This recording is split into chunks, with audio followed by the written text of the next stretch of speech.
Ngiyacela ukuba ngiqale ngi-acknowledge nje ubukhona bukaNkulunkulu phakathi kwethu. Akuve kumnandi ukufika endaweni enoNkulunkulu. Zikhona indawo esike sihambe kuzona kodwa uze ukuthi noma uqala ukushumayela kufanele uqale usebenze. Siyambonga uNkulunkulu kakhulu ngepresence kaMoya Ingcwele phakathi kwethu. Engathi besingashaya izandla ezinikeza uNkulunkulu udumo bathandekayo ngegama likaJesu. Amen. Hallelujah. Thank you so much. Siphinde futhi sibonge iNkosi ukuba isihloniphe esikhathini ke esikusona nakule ndawo esikuyo nakwi-South Africa ke yonke ukuba uNkulunkulu asiphe ubaba nomama uMabhodla as one of those people uNkulunkulu ke aba-raisile as ekhuluma la ngaphambili. Angiziboni mina kodwa ngibona amadoda kaNkulunkulu awavusile ngey'nsuku zokugcina. So ke siyambonga uNkulunkulu kakhulu asingabazi i-mandate uNkulunkulu ayinikeze bona. Ezinye zezinto okwazi ukujaja ngazo abantu who are genuinely called by God ama-convictions. Uma ubiziwe kufanele ukuthi ube nama-convictions. Izinto ongayifela. Uthi uPeter after Pentecost mase kuphela ubugwala ngenxa yokwehla kwamandla kaMoya Ingcwele mabezama ukubathulisa uthi nqumani nini ukuthi ubani ofanele simlalele. Those are convictions. Ukuthi lento esiyishumayelayo si-convinced ngayo, we can die for it. Iqinisweni nje emhlabeni uma ungakayitholi into ongayifela futhi ungakayitholi into oyiphilelayo salusufa.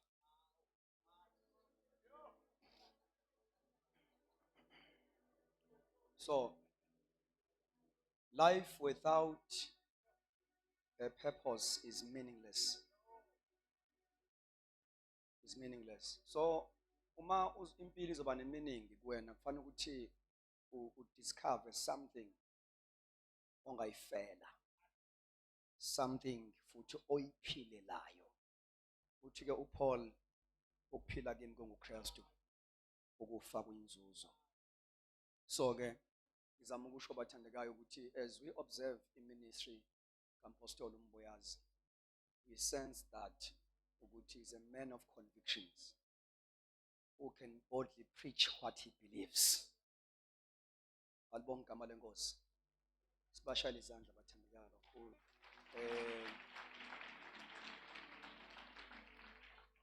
Kwangesona ke isifiso sami sokuthi ngifike ngiyoba ngizoshumayela. Masixoxa naye ngamtshela ukuthi ngifuna ukufika nje. Since umuntu esekule ndawo yaseShowe sizokhonza. Alibonga igama leNkosi. It is an honor and a privilege ukuba sime kulo msebenzi omkhulu kangaka abathandekayo and share something with you. Asikuthathi kalula. Isikhathi esiphila kusona siso critical. La khona uMoya Ingcwele akha ibandla lakhe. Amen. uJesu uthe upon this rock I will build my. So guys, sikulo season where God is building his own church. Okubaleka kakhulu futhi ukuthi phambi kwebandla kungami nombani ngoba isikhathi siyabiza. Siyabiza. Uthi ke ngizolakha elam. Sakhe awethu isikhathi eside singalakhanga likaKristu. Uthi futhi ma elakha lizokwakhiwa uyena akezokwakhelwa. I will build my church, me myself. So yisi isikhathi lesi where we must experience ukwakhiwa uKristu. Alibonge igama leNkosi. Simbonga uNkulunkulu kakhulu ngibona abahlobo bami la oGambusho Nyamazane, ingceku zeNkosi ezikhona, Mabhodla, siyabonga kakhulu bonke abefundisi. Alibonga igama leNkosi.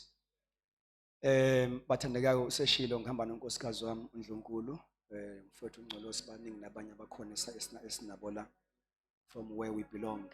Kodwa ngenxa yesikhathi sethu bathandekayo ngicela basingene ezwini lenkosi. Simbonga uNkulunkulu kakhulu inceku zenkosi lokho iqalile i-conference. Ngiyakholwa ukuthi uNkulunkulu usesibeke somewhere already. Ngiyacela bathandekayo ukuthi sizofunda yona i-theme verse yendaba esingayo, season of an open door. Alibonga igama lenkosi. Kodwa ngifisa ukuba ngikhulume ke ngomnyango inkosi ewuvulile for kingdom advancement. Uku-advancwa kombuso kaNkulunkulu. Cela nje ungilalele njengomfundi noma sikuseyili kodwa seklasini. Hallelujah. Wena obhalayo ungabhala uRevelation chapter 3 verse 7 to 8.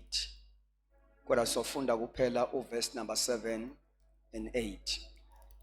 Cela ophethe iBhayibheli lesizulu asifundele. I'm not in the mood of preaching. Kodwa ngiyafisa ngokusizwa uNkulunkulu ukuthi lento ngiyibeke in a way of teaching. Amen. Angithi le conference eyamakholwa. Manje kamakholwa washunya yezo. Lento yenza ukuthi singakhuli ngoba siphila ngeentshumayelo. He gave some to be apostles, prophets, evangelists, teachers and pastors. I-purpose iti for the equipping of the saints. So leli gama ka-equipping liphethe ukupresenta kwe-doctrine, not intshumayelo. Now besindiswa about 3,000 befika kwi-local church yaseJerusalem. Kuthiwa they devoted themselves to the apostles' doctrine, not sermons, not preachings. They base beyitholile intshumayelo ngoPeter phela. uPeter wayeseshumayelile waphela umsebenzi wentshumayelo. Lithi iBhayibheli bahlabeke inhlizweni zabo. They gladly receive the word in a way of preaching. So mase befika kwi-local church kuthiwa ke they devoted. Lapho esifike silahleke khona ke thina sifuna ukuhamba ngama-sermons one way. Sifuna ukuhlala siwaphansi, sifuna abashumayeli abayikhomba phansi naphezulu abaphatha amathawula namazwi ahoshozelayo. Sifuna leyo nto nje.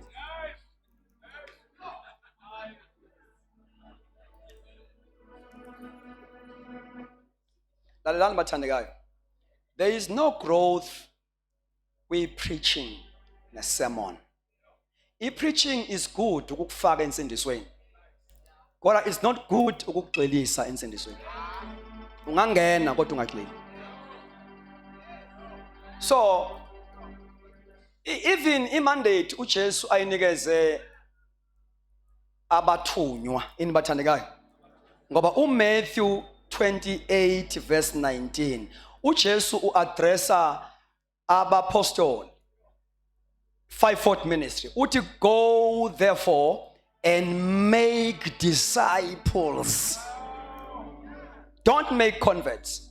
Make disciples. So i-preaching izala ama-converts.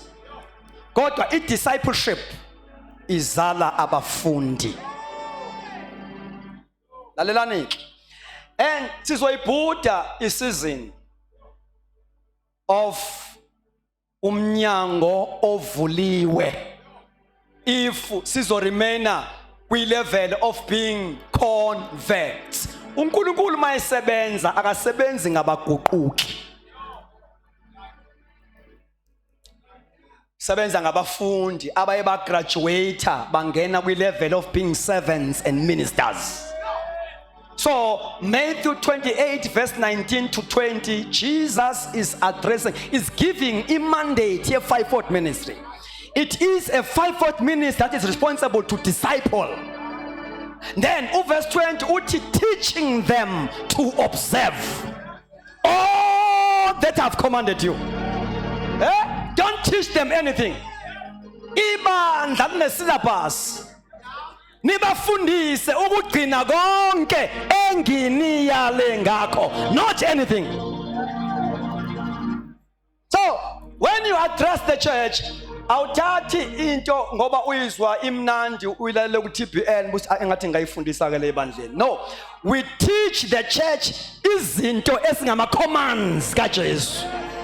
And these commands kaJesu zibizwa ngeapostles doctrine. Teaching them to observe. Don't teach them to be informed, but to observe. So ngamagama, when I teach believers in the church, I'm not in a marathon of teachings. Have they observed the subject? Because teaching them to observe. So when I teach about it doctrine, I must teach about it up until it manifests, up until they observe it.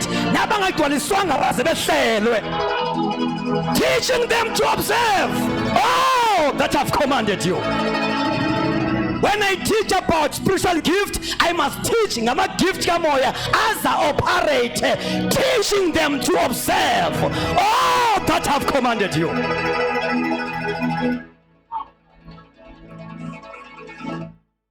Now, uJesu maakha mayenza nabathandekayo. Akakho umjondolo into ezobe no. Akakho umjondolo. So, it is a duty, a role of fivefold ministry, Matthew 28, verse 19 to 20. And ibengazuthi uyayeqa indaba ye-evangelism, mighty, go and make disciples. Actually, verse 19 and 20, uphethe discipleship inama dimensions awu-3. Number 1, iphethe ukuvangelwa kwabantu bethatha uJesu. 2, iphethe ukudisciplisha kwabo after salvation.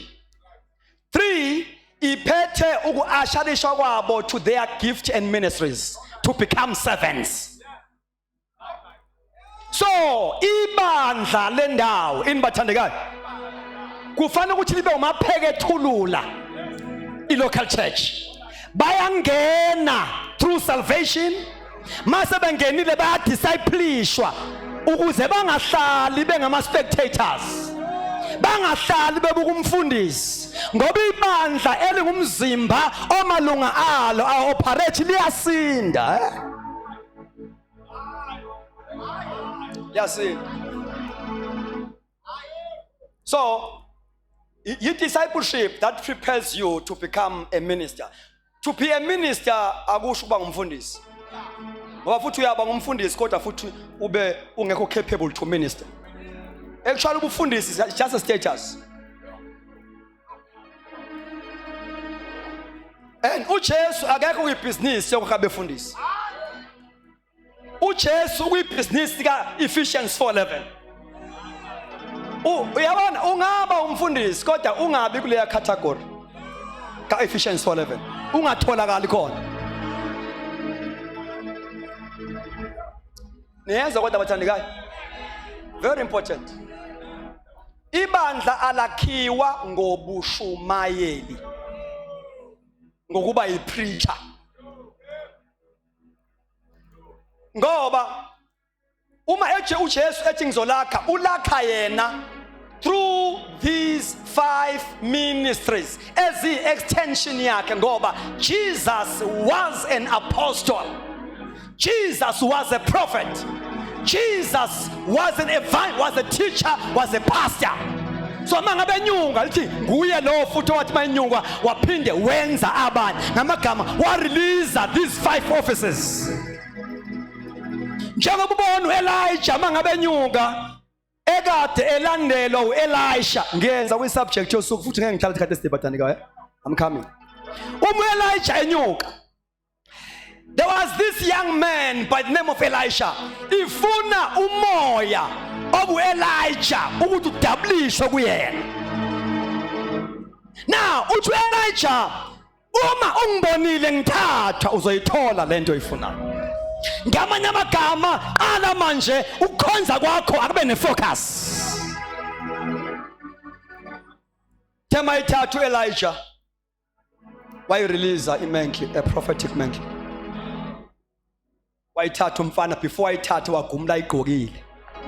Ngoba inkinga ukuthi ungambathi awukwazi kwembatha wembethe.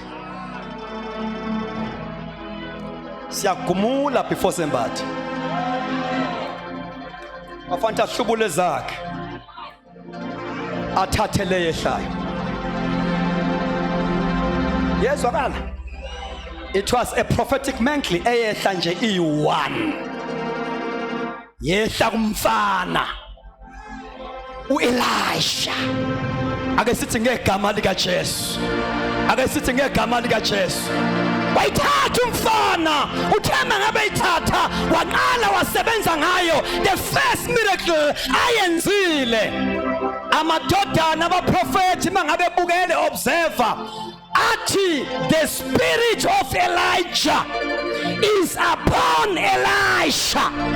Now, noma ehambile uElijah kodwa futhi usele ngemenhle.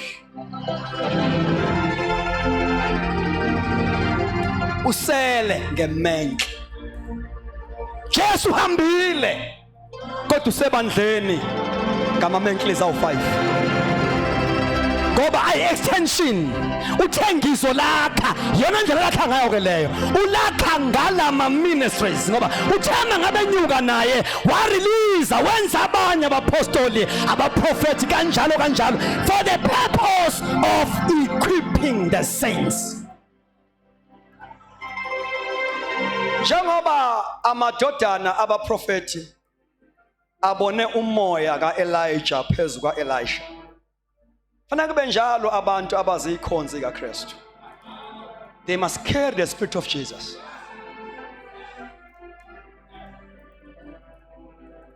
Amen. Ngiyezwakala bathandi kayo. The spirit of Jesus upon them.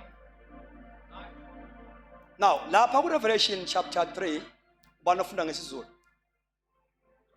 Verse number 7 and 8.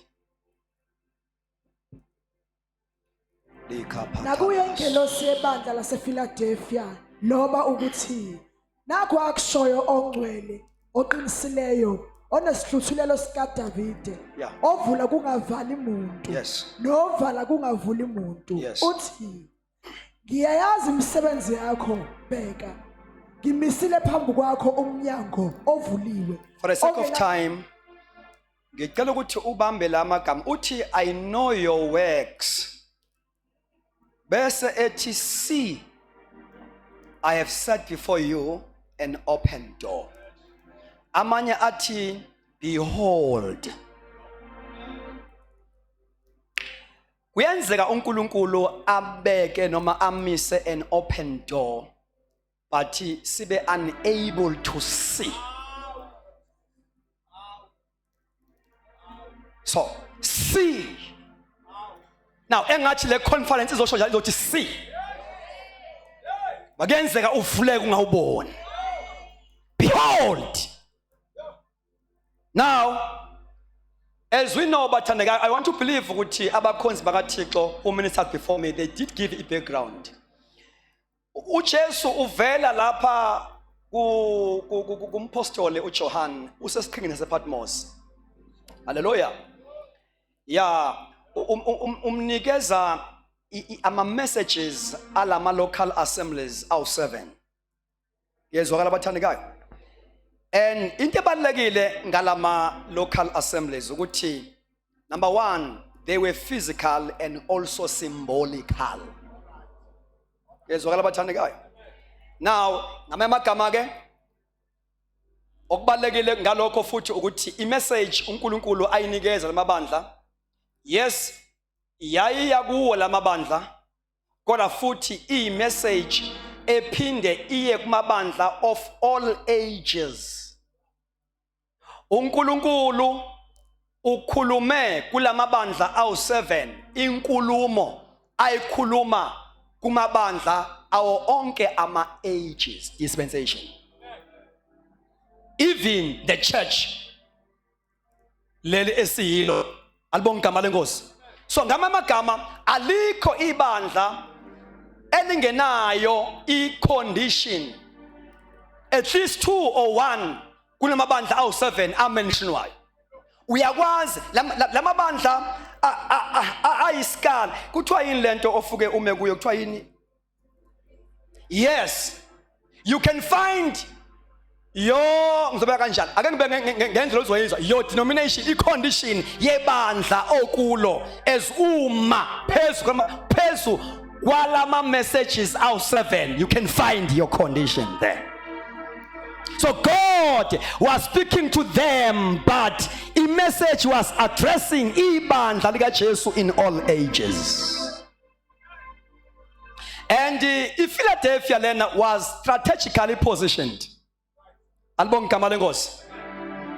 And noku-establishwa kwawo le city, it was for the purpose of spreading a culture, a language, a Greek language. But uNkulunkulu uJesu wathatha this purpose yale city yase Philadelphia wafaka spiritual, wathi okay, njengoba le city imiselwe lokho ukuthi ikwazi ukuthi spread a culture, albong igama lenkosi, a Greek culture and also the language of Greek, but mina ngifisa umisa umnyango, you must become a missionary church. Now, if Philadelphia was strategically positioned in such a way that all other regions and provinces, umangabe ufuna ukungena kuwo ungena through Philadelphia city. It's like your Tambo, all other countries, uma izofika eSouth Africa, umnyango ongeni Tambo. So yayinjalo Philadelphia. That is why uNkulunkulu wayimisa ke prophetical ukuthi ibe i-missionary church. Siyambisana bazalwane. Very important. So, and his spiritual condition saleli bandla was commended by Jesus. Ibandla leli elingazange litholwe lesici. Albonga igama lenkosi. Uthi ke ngibisa umnyango ovuliwe. And this door speaks of evangelistic opportunity. Amen. The door for kingdom advancement. There are many doors uThixo angavula for you. But la kukhulunywa ngomnyango of preaching the gospel of Jesus Christ. Glory to Jesus. Now, ibandla must be prepared for this door. Must be prepared. Yabona amagama athi si njengoba ngishilo kuthiwa bheka ngimise kuwe umnyango ovulekile. Albonga igama lenkosi. Leli gama lika behold, I want to believe ukuthi when you read it in King James uzothola igama lika behold. Also to see with attention. Ukubuka into ibuka ungayizibi. To gaze upon. To observe with care. Lo mnyango ovuliwe must be observed. Glory to Jesus. Or to direct the eyes to an object. I guess it's to direct the eyes to an object. The content of Ngikhuluma based on that. Ibandla alikwazi ukuba lithi observe or libe ne ability to observe ama season uNkulunkulu alifaka kuwo nje overnight. Something must be done. Yezwakala? Something must be. Ibandla ke liyakwazi ukuphila le operator ngamehlo e-tradition lingenawo a-spiritual. Ibandla eli-operator ngamehlo e-tradition likholelwa kwi-past, alikholelwa kwi-present truth, alikholelwa kwi-progressive revelation, ukuthi uNkulunkulu umane ekhuluma kuwo onke ama-generation. Lithi iBhayibheli Hebrews 11 verse number 1, uNkulunkulu ukhulumile mandulo ngeindlela eziningi bese ethi ke nanamuhla sakhuluma futhi. So ibandla eli-traditional limgcina uNkulunkulu ekhuluma ngama-founders of movement ukuthi uNkulunkulu wakhuluma ngongidi wagcina. wakhuluma ngobhengu wagcina abakholwa ukuthi God is still speaking. So ibandla liyakwazi ke ukoperate liphila ngamehlo tradition and religion. So that is why ibandla lika Kristu alikwazi ukumove forward lacking these two foundational ministries, apostles and prophet. These are not titles. Now these ministries are foundational. Ikhona kuyikhazi lapha engifisa ukuthi siyibuke Nkosi yami. Hey, it's a pity man ukuthi ngiyafisa ukuba sizwe lento ngendlebe kamoya. Nikhona abathandekayo. Angizimisela ngempela ukushumela nokuvutha, ngifuna ukuyikhuluma lento before I pray. Now see, I set before you an open door. Bamba ligama lika see. Hallelujah. Elisha to direct the eyes to an object. Now ibandla must be equipped so that libe aware of the season. Ibandla must be equipped so that lizokwazi ukuthi perceive the season. Now lelo bandla ibandla eli prophetic at the end of the day. Ibandla mali prophetic kusho ukuthi ibandla leli elikwazi ukuthi lithi move as God moves. Ibandla that is following the cloud. Ibandla eliya la inkosi yangakhona. Kuyezwakala abathandekayo, kuyezwakala abathandekayo. Ibandla elingekho outdated nakwi style of ministry. When I talk about the style of ministry, ungacabangi ukuba modernized. Ngikhuluma ngendaba yokuba driven, sibe ibandla that is driven by the seasons of God. Ngezwakala abathandekayo, leyo nto will affect our songs. Ingoma esihlabelelayo kuyoba zingoma ze season that carries the revelation of the time. Messages of the season that speaks what God is speaking. Ama messages akhuluma lokhu uNkulunkulu akukhulumayo manje. You know, ngashumayela kodwa ngingakhulumi into uNkulunkulu ayikhuluma manje. Ngoba ngishumayela outside the season. Ngingathandazi umthandazo ongumthandazo kaNkulunkulu. Ngingathandazi umthandazo ongama feelings kaMoya Ngcwele.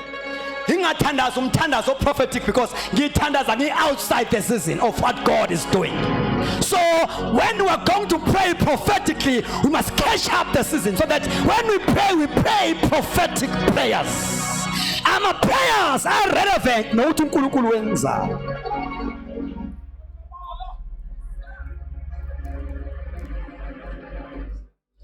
Selokubuza bathandeka ikhona into enizwayo.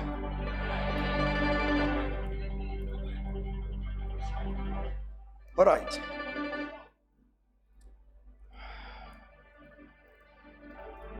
To direct the eyes to an object.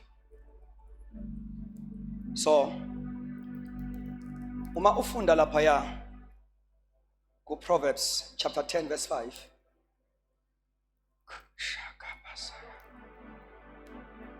Proverbs 10 verse 5.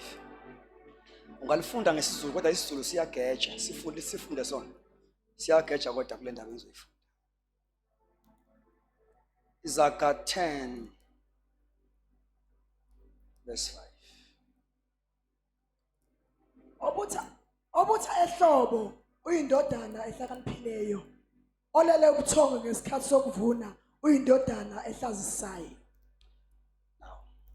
Now uyabona la kukhulunywa ngabantu abalala ngesikhathi sokuvuna. So mabelala ngesikhathi sokuvuna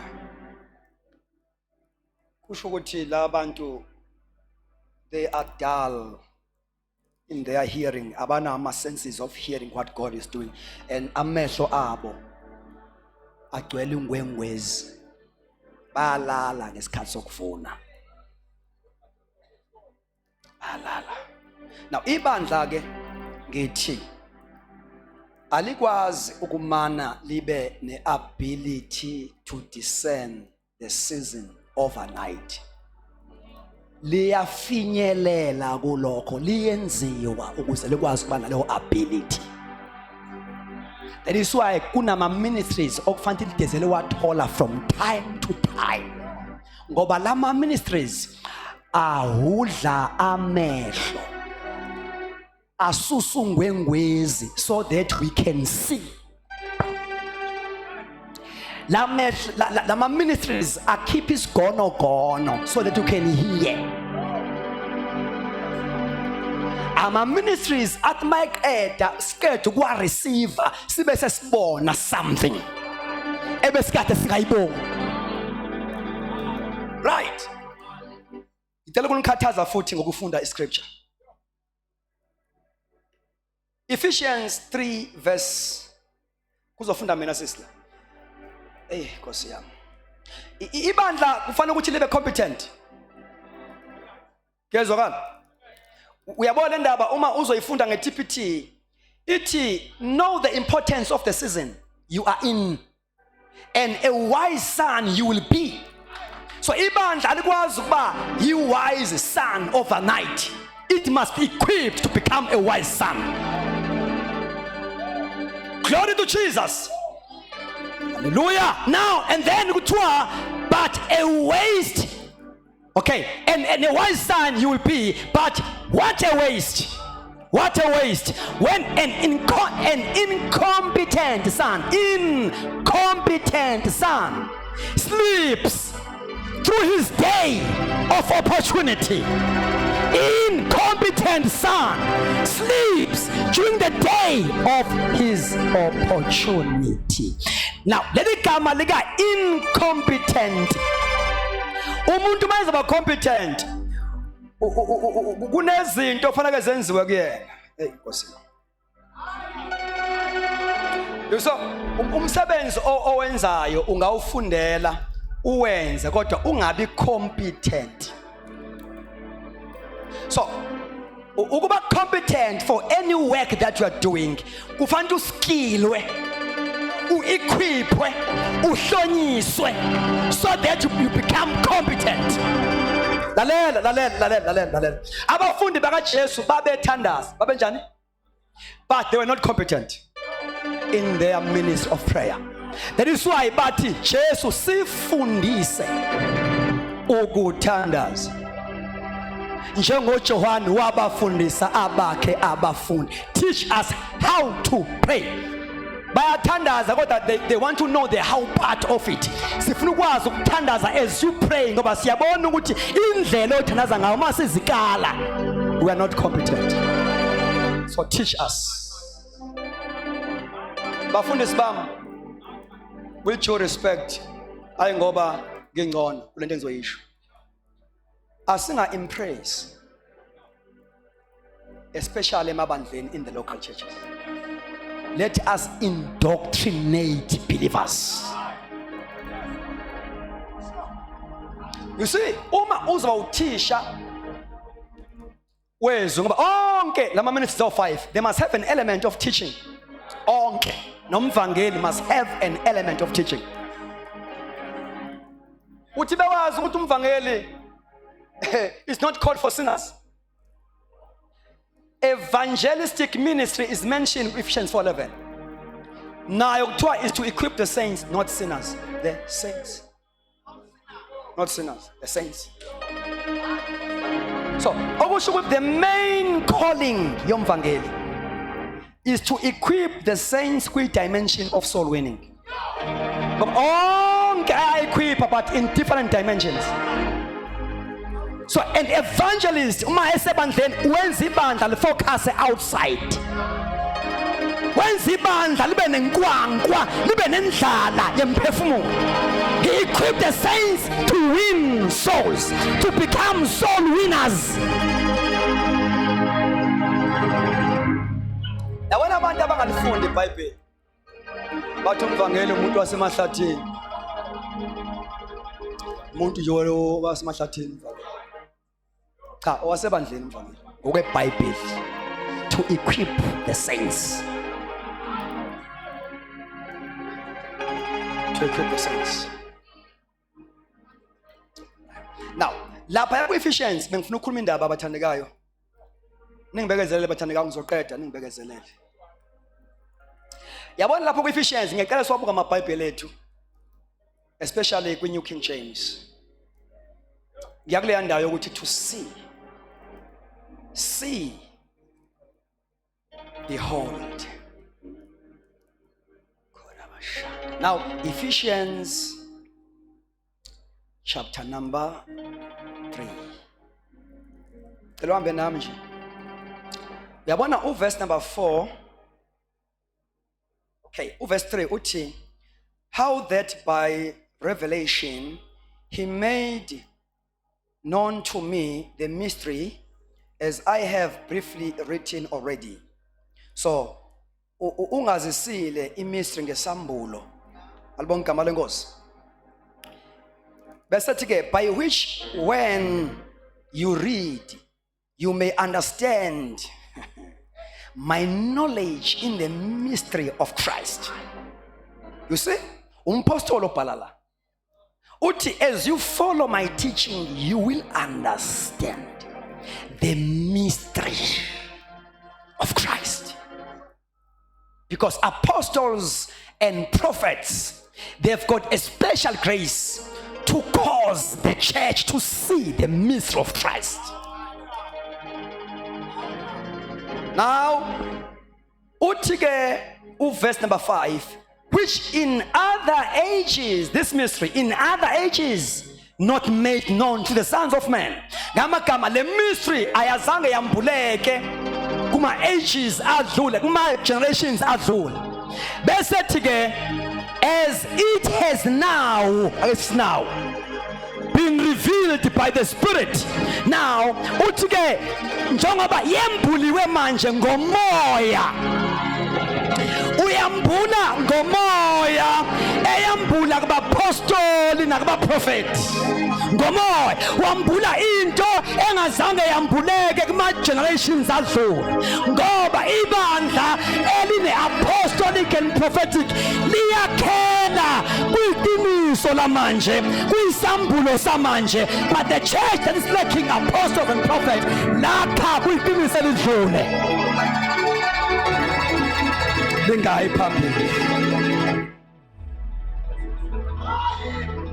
Show me a stagnant church, I'll show you ibandla that is lacking apostles and prophets. Not by title. Not by title.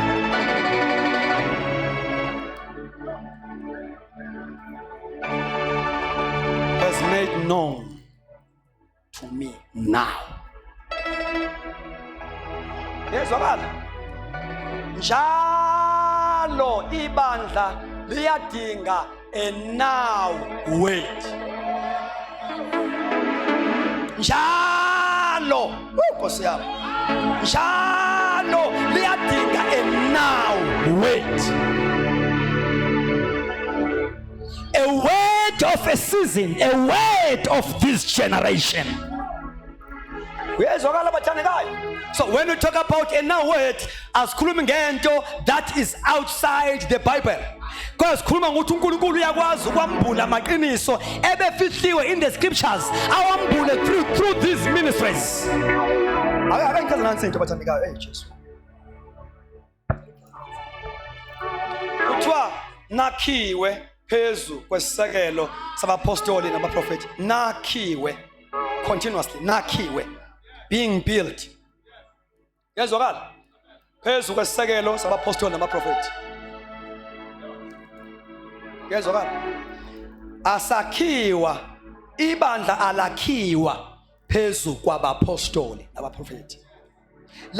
Lakhiwa phezu kwefoundation that is laid by the apostolic ministry and prophetic ministry. And that foundation is a revelation of Christ. Njengoba ethi uJesu kuPeter, lokhu awukwambulelwanga inyama negazi. Peter as an apostle had to release the revelation of Christ when unguKristu indodana kaNkulunkulu. Bese upon that rock. So now uma ilithi iBhayibheli sakhiwa phezu kwesekelo, phezu kwerevelation, it's a revelation of Christ that is released by apostolic and prophetic ministry. So these two ministries begin a grace of release a revelation of Christ in a progressive way.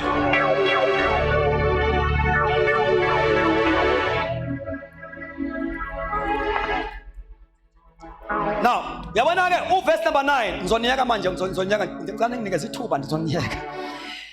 Verse number 9 uthi awufunde nje omunye verse 9 mhlawumbe uzothi ngikhuluma into bana ngavela asukume nje afunde nje umuntu okwazi ukufunda kuma open air aqazuluke nje. My passion is to enlighten every person. Lana kuthiwa and make all see. Asho sonke. Now, igrace uNkulunkulu ayinikeze these ministries is to cause the church to see.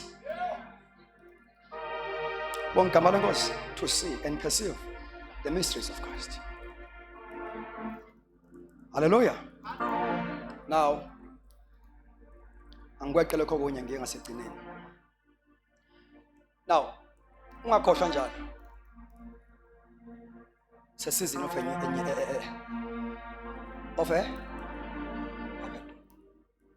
ibandla kufanele lisusungwengwezi libone. And this open door is a door according to context nalembhalo esifundayo, a door of advancing the kingdom of God. Lapha kwi kingdom advancement singena sonke. In the preaching of the gospel of Christ singena sonke. That is why right from the day of Pentecost abapostoli baqala ukuthi bathi establish iJerusalem. Now onke ama local assemblies the first century, we talk of Antioch, Ephesus, they were established as a training centers. Ingakho sinegama elithi they devoted themselves to the apostles' doctrine because the local church was a training center.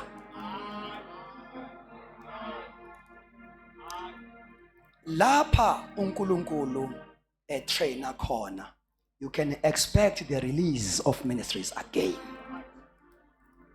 So nase Antioch was not just an ordinary local church. It was a center of training. That is why Bible they spend in minister Paul yahlala isikhathi esingangonyaka kuthiwa teaching believers.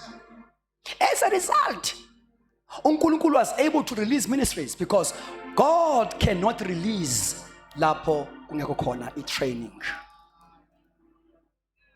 Izwakala ivoice kamoya engcwele ethi ngikhipheleni ebandleni eli-training center. Webazalwane, uNkulunkulu uma ezokhipha abantu abakhiphe emsebenzini kaNkulunkulu akabakhiphi besemahlathini belonging nowhere. Noma uNkulunkulu ezokugcoba awukwazi uqhamuza ucotshiwe. Gcotshwe ebandleni local church. uSamuel ufike nophondo lamafutha ethunywa uNkulunkulu ukuthi akayeke ukukhala ekhalela uSawuli. Wathi ayekela ukukhala. Nginomuntu manje onhliziyo yami. Hamba endlini kaJese. Wahamba uSamuel ephethe uphondo lamafutha. Ngoba njalo uma ubona umprofeti you can expect the release. So mayifika endlini kaJese wathola ukuthi bonke abaqualify laba bafana. Kwabuzakala ukuthi ukhona yini osasele nje. Ongekho la kwathiwa ukhona kodwa manje useyimvini usemncane futhi. Instead ukuthi uSamuel aye khona uthi mbizeni ezela. uNkulunkulu kagcobelana ehlathini. Mbizeni ezela. Kufanele ukuthi ukugcotshwa kwakho kutestifywe kunqinelwe your brothers and sisters in the local church. Ngicela ukukutshela angeke usurvive kwi-calling yakho ungakwazi ukukhonza ebandleni. Ungasangiphathwa never. Ungangibuza ungiphala ulimi uzofeyila. Phathwa before uyophatha, leadwa before your leader.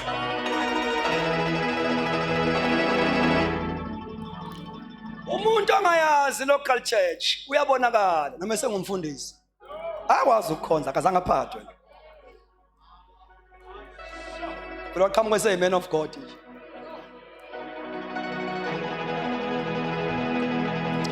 Yazi ukuthi umuntu okhuliswe in a disciplined way, he does not entertain nabathi ngakutitlisha ngoba bebona ngathi uyavutha. Are we entertained there because you have been grown up in a disciplined way? Noma ungaya lapha ya bafike bakubize ngomprofeti. No, ekhaya bakayinqinele lento isho. Kanti nami inkosi yakasho lutho kimi. Ungahambi ngeanointing oyithole ngaphandle. I-affirmation oyithole ngaphandle. So, ngifuna ukugoqa. Abapostoli ke they made sure ukuthi all new converts were discipled. Yezwakala. Mabefike ebandleni baba indoctrinator. So, ibandla ke uma lizokwazi ukudiscern the times and season of an open door specifically for this conference, we must be equipped. Now, into engiyithanda ke ngabapostoli be New Testament maqala umsebenzi. They've got a mindset and a view of believers. They view them as ministers besindiswa nje. Babe babuka njengama ministers at the end of the day. That is why mabesindiswa bebephuthumisa izinto zoqala zibe seqaleni. Mabesindiswa abathole number 1 ubhabhadiso lukamoya oyingcwele. Ngoba la bantu kumele basebenze at the end of the day. And kule kingdom akusebenzeki ngembethe. No, uzofeyila uma ungenalo ijazi lePentecost. Ungaba nalo elase Bible school. Ayikho iBible school enikeza abantu ugobe abantu.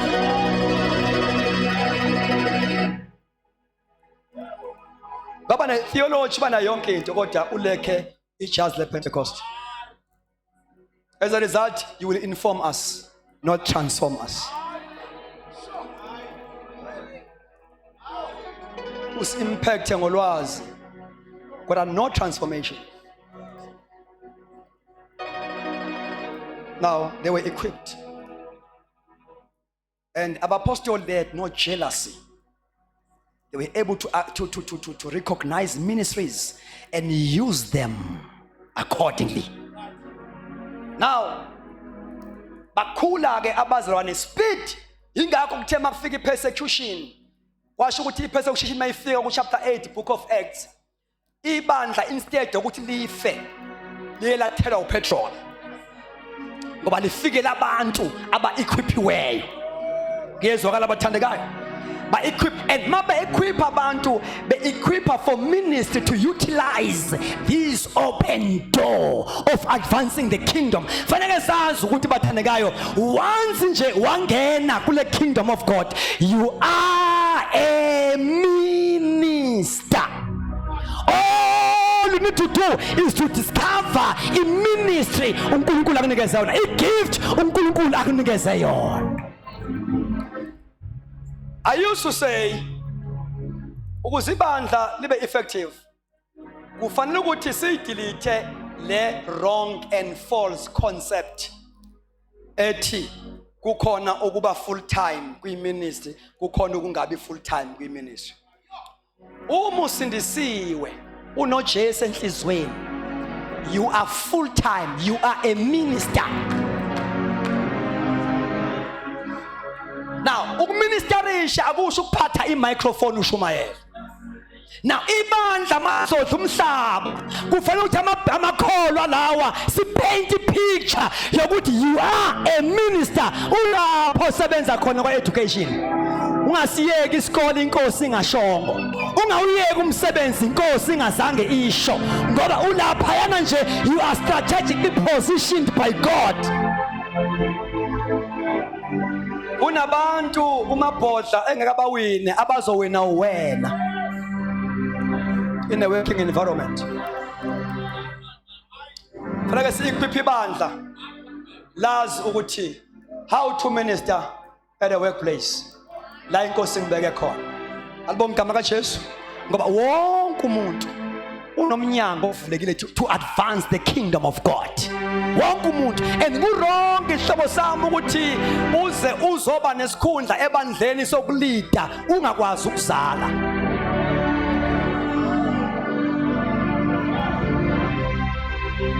Wrong Lord. Ekinsweni nama sebekubekile bakugcoba bathi ba into ethile ebandleni badlale ngawe uma amabele ngeke. Sinodade wethu omncane kanamabele, sizowenza njani mangabe ecelwa uthawe akube uchairman akube usecretary waleli sonto akanamabele lo muntu. Nangu kodwa secela ama spiritual hormones are not yet developed uzakwazi ukufida. Uyezwa nana uma sikhuluma ngokufida asikhuluma kuphela ngokushumayela. You must be able to share your faith, to share what you believe. Hallelujah. Yes. I'll qualify. Ikutshele busuku I'll qualify. Ikutshele busuku ilanga lishonile. I'll qualify. Would you Jesus come follow me? I will make you these fishers of men. Before nje usiphathe la ebandleni bakhona abazelela, bakhona abangena ngawo, bakhona abakhulisayo abancedayo obathi sunshine. Uzophatha kanjani bengekho abantu abazela? Ngoba into eyenza ukuthi ungabinayo inseka uphahlaze nje awukwazi nakuzala. Hayibo, akuzala befundisi. Kuzala akuzala belusi, kuzala izimvu. Ngaba inkinga nje le. Umelusi futhi izimvu lesi. Akuyena uSamson okufanta emasimini amaFilisti impungusha. Fanele ilayitwe siyongena emasimini. Njengempungusha ikaJesu. Wathi ayihlale kwi-upper room. Zilindilahle. Alibonga igama likaJesu. Zahlala uthe ngosuku lika-50 ngosuku lePentecost zalayitwa. Alibonga igama likaJesu. Zalayitwa impungushe ezu-120 zalayiteka. Yaphakama impungushe ewuPeter yashumayela one message was into 3,000 souls. Singamani ngezinyawo sithandaza.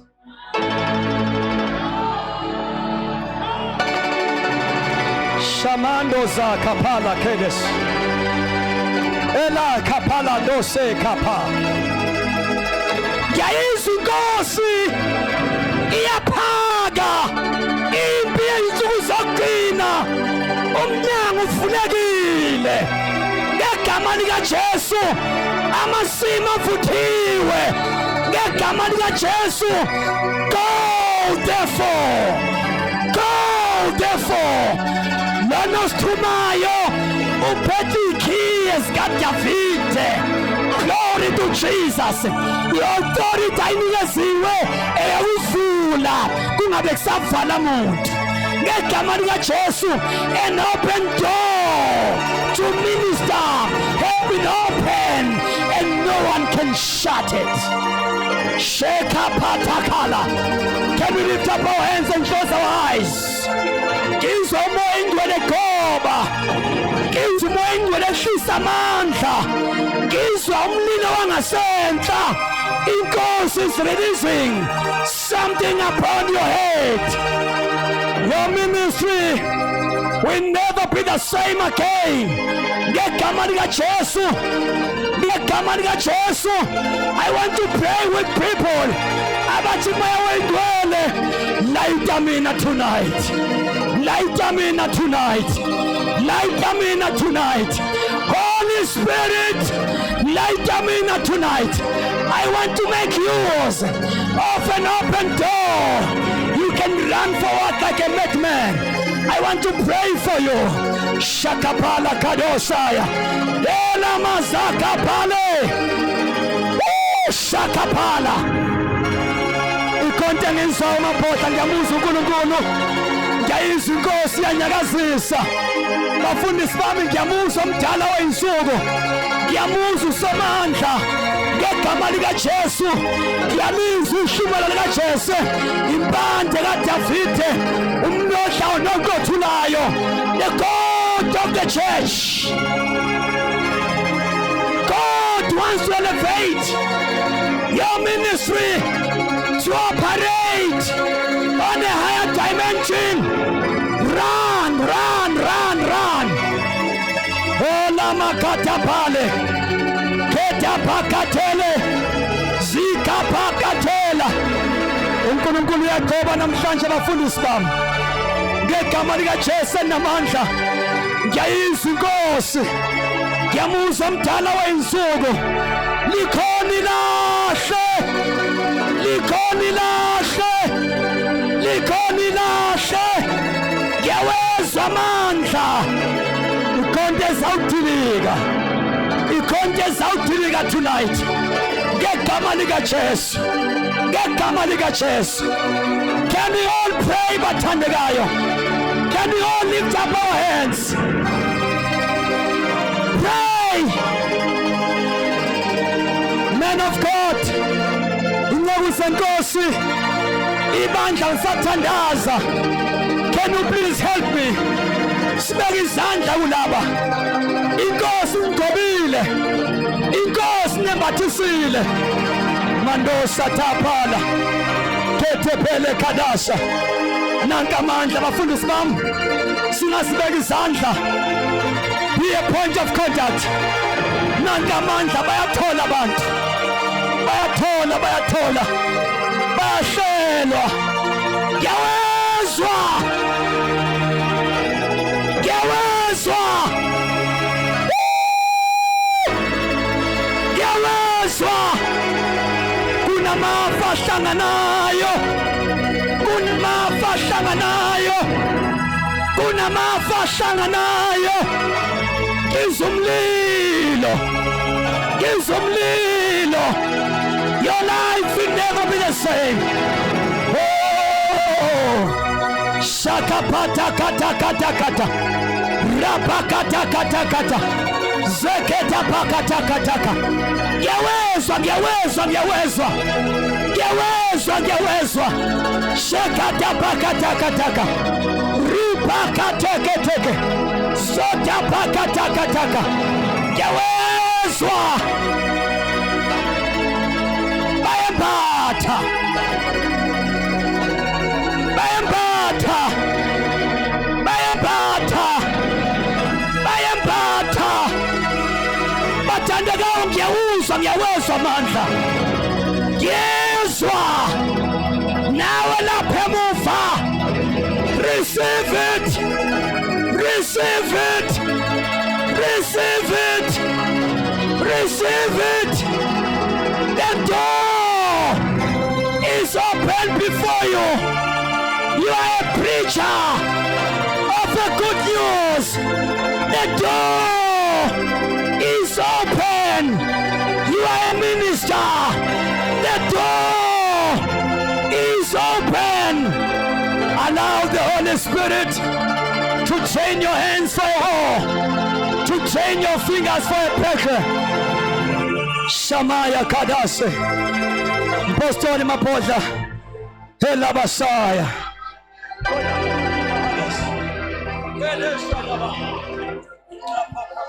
awasiqhubeka esithandazo uNkulunkulu khona ayenze endlini yonke wonke umuntu la ukhona please anganyakaza umuntu everyone is praying pray in the spirit wherever you are shanti rekamaka irabakando shanda rabaya kasanta sengathi kavula umlomo sonke sithandaze angathuli umuntu the power of God is all over this place ilikila mashanda repakondeya ala masanta kanda ikatapatela iriketerino desa ila mashanda na kanda na alale shadadada ikapatela ta asifuna umlomo sonke siyathandaza.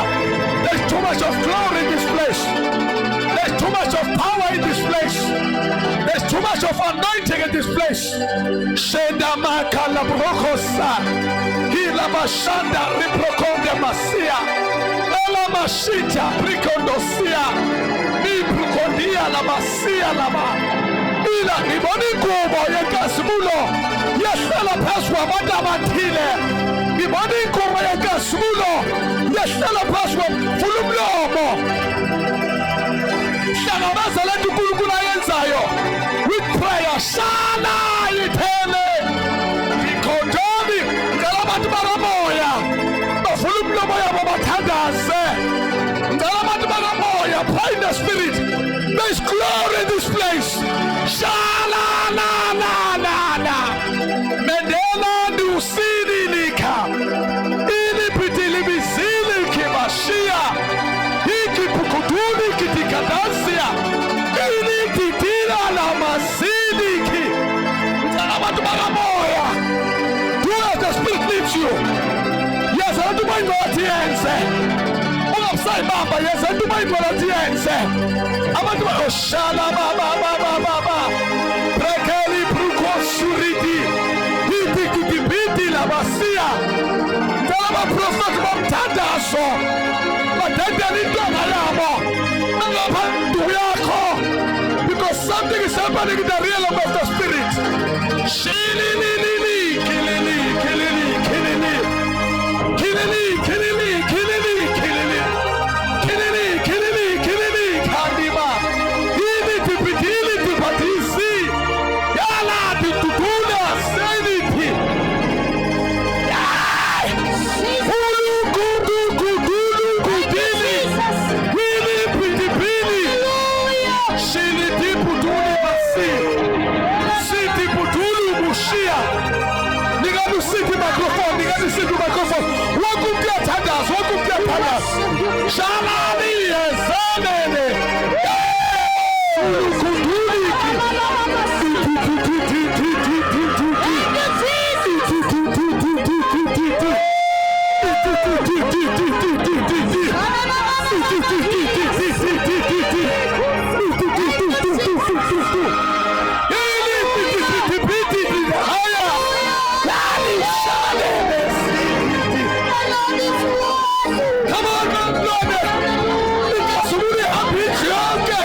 Alamasila makadosha Iko potela masante Iko libruko siniti Iko shanta librakandea Ela mashandi kendea Yes, I love my tiense Yes, I love my tiense Yes, I love my tiense Who has the spirit is you Ala hali modola Ili mekushanta Yerabakataraka Yerabakataraka Orabakatarabakete Yerabakosha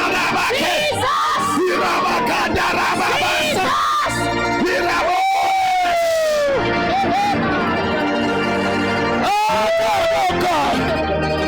Ilamando si. Elamama shande. Eleme kompitikana. Ukopotamikesh. Virapokoshana. Yeramakesitepe. Elamaka alamos.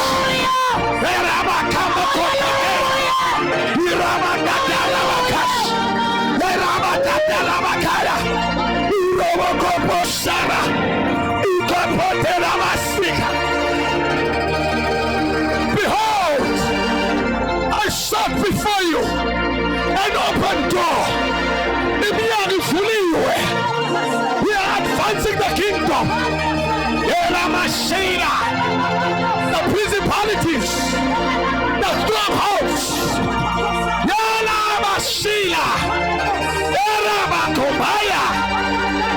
Africa shall be.